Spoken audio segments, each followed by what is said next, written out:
cette fois plus à l'ouest. C'est une histoire qui commence finalement sur le plateau continental, au large de la Bretagne, dans un champ d'algues. Pourquoi commencer une histoire comme ça? Puisque il y a un mot celte qui dit que ma région, le bout de la Bretagne s'appelle Pen Arbed, qui veut dire le début du monde en celte. Donc tout est parti un peu de là, puisque les latins ont appelé ça Finisterrae, la fin de la terre. En fait, en réalité, c'est le début du monde. Les Celtes comptaient les semaines en 8 nuits et non pas en 7 jours. Donc nous sommes là aujourd'hui dans un espace clos, une sorte de grande boîte noire qui est en fait la 8e nuit qui contient les 7 autres. Cette forme de perception des Celtes de l'époque qui ont pris ce territoire comme habitat était intéressante, et plus que ça, elle avait une grande charge poétique, je trouve, et du coup toute cette installation et tout l'ensemble des installations s'est fait en partant de l'extrême ouest pour aller vers l'est, et comme par hasard partant du fond de la nature pour aller vers la ville. Et c'est comme ça que cette aventure a commencé, sous l'eau, dans un champ d'algues. Puis ensuite, de ce champ d'algues, on a accroché un rocher là où il y avait un phare. Et puis, à partir de ce phare, on a chopé un bande de... Ce sont des galets qui s'appellent le sillon noir, le bian. Puis de ce sillon noir, on est rentré dans les terres. On a vu ce chaos, le chaos du Welgoat, qui sont des pierres énormes. Et puis ensuite, on a été chercher le premier habitat humain et très ancien, puisqu'on ne sait toujours pas exactement à quoi ça servait. Ce sont les aliments de Carnac.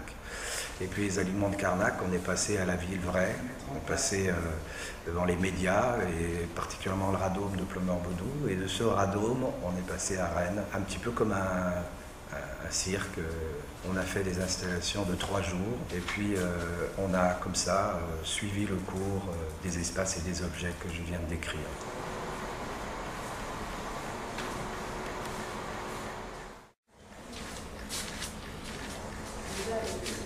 Toutes les installations ont été faites sans repère qui puisse donner une notion d'échelle. Et ça aussi, ça joue un peu sur la notion de l'inversion qui est entamée depuis ce début de projet.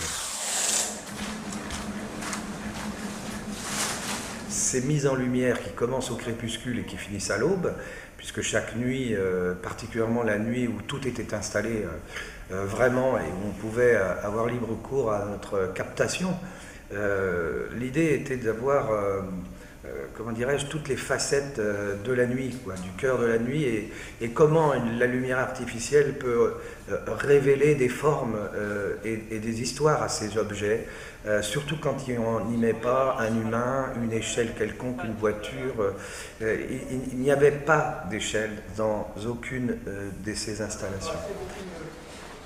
Non, c'est pas la bonne, parce qu'il y a dû avoir un bug quelque part. Quand j'ai changé le fichier, j'ai dû le remplacer par le même. Je pense que quand il redémarre, il récupère l'ancien qui est dans le truc de départ. En bas là. Et j'ai pas encore fini les petites peintures, là, les petites. Je suis en train de repeindre en haut là, tu sais, on voit les agrafes. Tu repeins les agrafes. Ah ouais. Ah ouais, c'est bien, ça. Final touch. La touche finale. Le final touchdown. Là.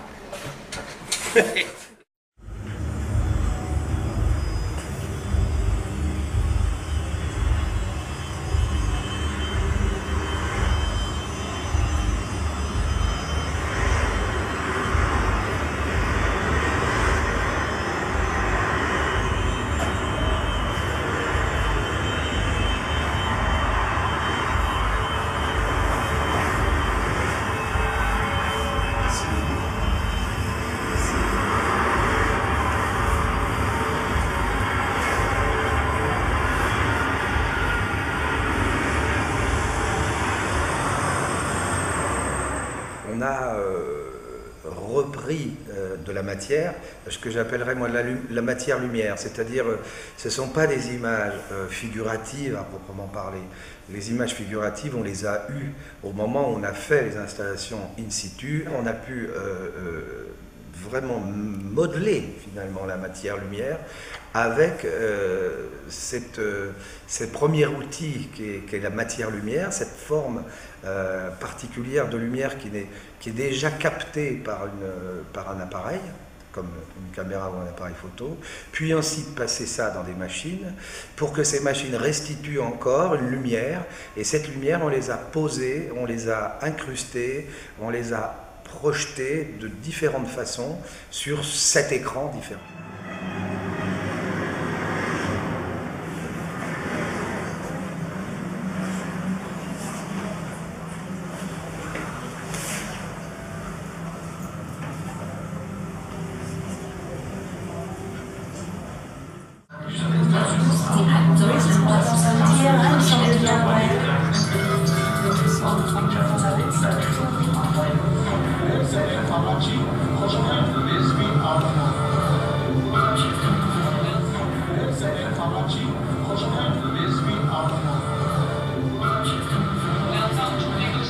Alors bien sûr, les écrans ont été travaillés en osmose, je dirais particulièrement, avec les images qui sont projetées, bon, qu'on appellera images dans cette histoire, mais qui en sont évidemment, mais ils sont dans une telle abstraction que ce serait plutôt des matières-lumière. Mais ces matières-lumière qui ont des pulsations, des respirations, des dynamiques, ont été projetées sur des écrans qui eux-mêmes ont été travaillés pour recevoir ces certaines dynamiques. Il y a des dynamiques très lentes, il y a des dynamiques plus rapides, et il y a aussi des points de vue et des angles qui ont été, je dirais, provoqués, bien entendu, sur chacun de ces supports.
Il y a par exemple un gonflable qui est un hommage, disons c'est une dédicace à un ami cher qui m'a appris beaucoup de choses quand j'étais très très jeune, encore étudiant, et qui s'appelle Hans-Walter Müller et qui est en pleine forme et qui aujourd'hui a permis qu'on puisse faire ce gonflable. Cette forme a carrément la dimension d'une pierre moyenne aussi qui existe là-bas dans ce chaos.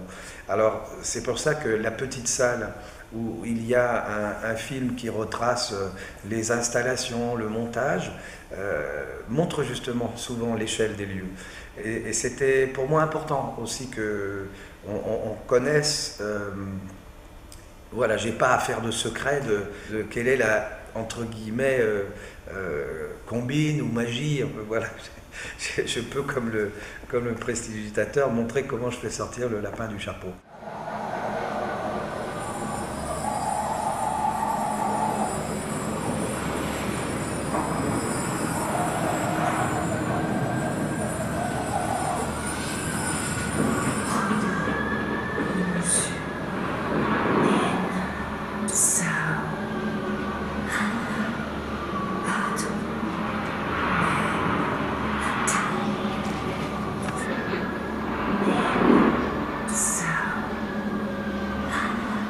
pas un écrivain, pourtant j'aime beaucoup la littérature, mais je ne suis pas un écrivain, mais j'aime bien les mots, et j'aime bien peut-être la couleur des mots. En tous les cas, les mots qui peuvent instantanément donner une image, comment dire, oui, faire la lumière sur la question. Et il y a toujours dans ces titres ici, deux titres, parce que l'installation in situ est une chose, et je dirais son reflet, ou en tous les cas sa mise en abîme, en est une autre.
Tout est volume en réalité pour moi, sinon dans mon travail j'aurais depuis longtemps opté pour la caméra, pour le cinéma, ou alors peut-être la mise en scène théâtrale.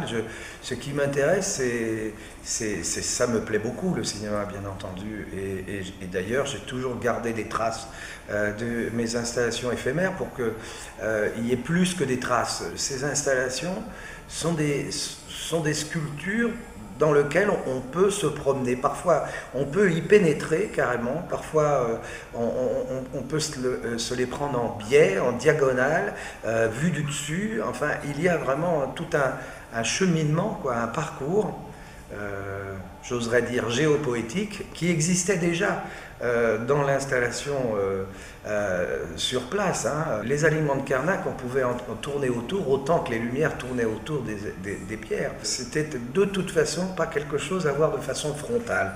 Et c'est là que la sculpture est réelle et que en plus on peut toucher. Voilà, c'est pas comme dans les musées, on peut toucher. Il y a le droit de toucher. C'est pas un problème. Donc ce sont voilà des espaces de sensations. Des espaces d'émotion, je l'espère, en tous les cas, voilà, un monde du sensible, un jeu de perception, de percept, pour le spectateur, pour qu'il puisse pas forcément être toujours convoqué comme il l'est au cinéma, à la télévision ou au théâtre. Et je vois vraiment un grand nombre de spectateurs chercher des angles, aller chercher, faire ce cadrage propre qui est le leur. Et je crois que c'est notre époque aussi qui le permet. Probablement les générations précédentes, ceux qui ont découvert le cinéma comme une forme d'attraction, n'avaient pas encore intégré au fond d'eux-mêmes, c'est-à-dire qu'ils font leur cadre. Ils ont appris à se déplacer. En tous les cas, dans mon installation, c'est ça que j'observe, et c'est ce qui me ravit le plus, finalement. Ils se déplacent, ils bougent autour de l'objet. Finalement, ils redécouvrent la sculpture comme on l'a toujours faite. Ce n'est pas des spectacles où il y a un point de vue, il y a de multiples points de vue.